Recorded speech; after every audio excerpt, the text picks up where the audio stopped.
Kung napapanood mo ang video na ito, paniguradong napanood mo na rin ang part 1 katulad niya. Kung matagal ka nang nanonood sa aking mga videos, 2024 pa na simula ako nang mag-predict about sa mangyayari sa mga Duterte. At ito na yung isa sa mga parte na sinabi ko kung babalikan nyo po ang 2024 na premonition ko na mangyayari sa mga susunod na panahon. So, mga kapatid, ano na ang susunod na mangyayari sa sitwasyon ngayon? So, ipapakita ko po sa inyo kung ano ang mga mangyayari.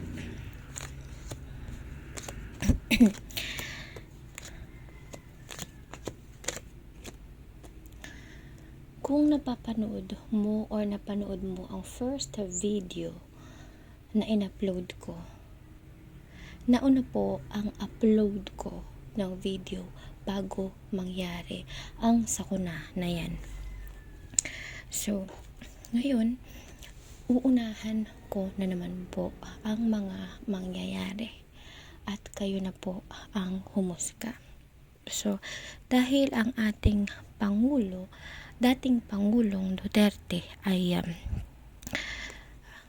na successfully na kuha na po nila, or masasabi nating better word ay detained, no? Kung maaalala nyo po mga kapatid, lumabas na naman po ang card na ito. This is the King of Swords, and this is the energy, the current energy of our previous president. Tandaan, hindi po ako nangingialam sa politika, hindi po ako nangingialam sa religion. So, this guidance is based on your request, dahil nakita nyo naman po ang aking comment section ay talaga namang marami na naman ako nare-receive na comments. Tandaan, never po nagpapabayad si Queen Empress. Everything is free, mga kapatid. Never din po ako nagpa-private reading. Nagla-live po tayo every night po yan, 8 p.m. to 12 midnight. Siguraduhin tapusin ang video na ito dahil magugulat ka sa mangyayari. Make sure to click the follow button and subscribe button para lagi kang updated sa mga daily guidance and reading natin. At siguraduhin i-share ang video na ito at i-save ang video na ito dahil babalikan mo ito. Sisiguraduhin ko na babalikan mo ang video na ito. So, this is the current energy of our previous president. He is the King of Swords. So, talagang nandito yung dishonesty, betrayal, tragedy, no?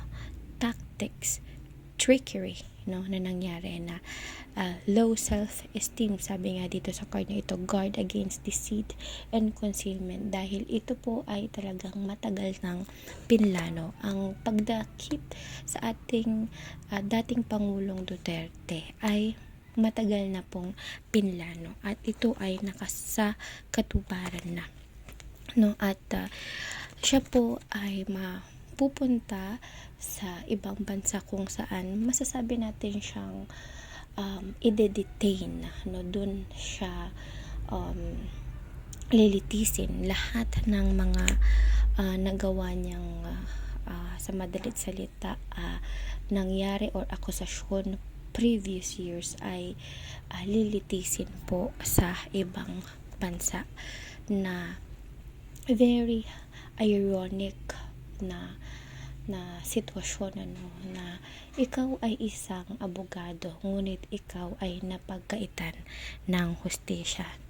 Napakasakit na realidad, no, in this modern era, in this modern world, no, nakakalungkot isipin. Ngunit mga kapatid, huwag tayong magpadala sa emosyon natin dahil alam ko na base sa card po na ito, ang taong bayan ay malulungkot talaga. Ang buong Pilipinas ngayon ay sa susunod na mga araw mas magdadalamhati, mapa social media yan, mapa sa publiko, at talaga naman pong kaliwat kanan ang rally, ang kaguluhan, ang pag-aaklas na mangyayari sa mga susunod na araw. Dahil marami po sa mga taong bayan ay talaga namang nalulungkot sa pangyayari at sa mga mangyayari pa. So mga kapatid, ang maipapayo ko sa inyo ay huwag kayong magpadala sa bugso ng damdamin.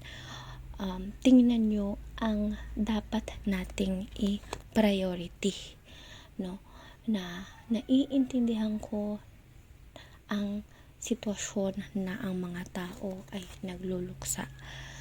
Ngunit huwag kayong ganun magpadala sa inyong emosyon dahil marami pang mangyayari. So, dun kayo sa tingin nyong tama. Kung kailangan nyong manindigan kayo.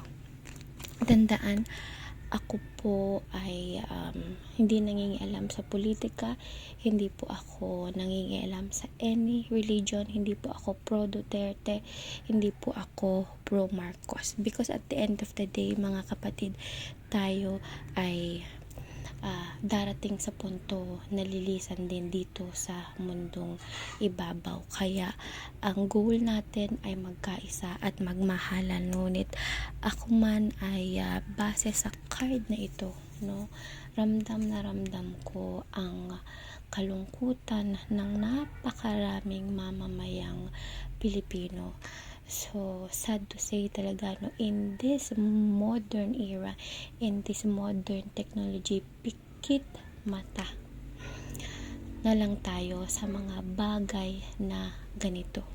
Kaya dapat matuto tayo na malaman kung ano ba talaga ang mga bagay o mga rights ng bawat tao. Matatalino ang mga Pilipino. Alam nyo na ang mga nangyayari, ang tama at mali. Talaga namang ang kasamaan sa mundo ay laganap. Simple na lang po at isa lang po ang makakatulong sa atin, ang pagdarasal ng mataimtim sa ating Panginoong may kapal. Kaya naman, please comment, God save the Philippines. God save my country.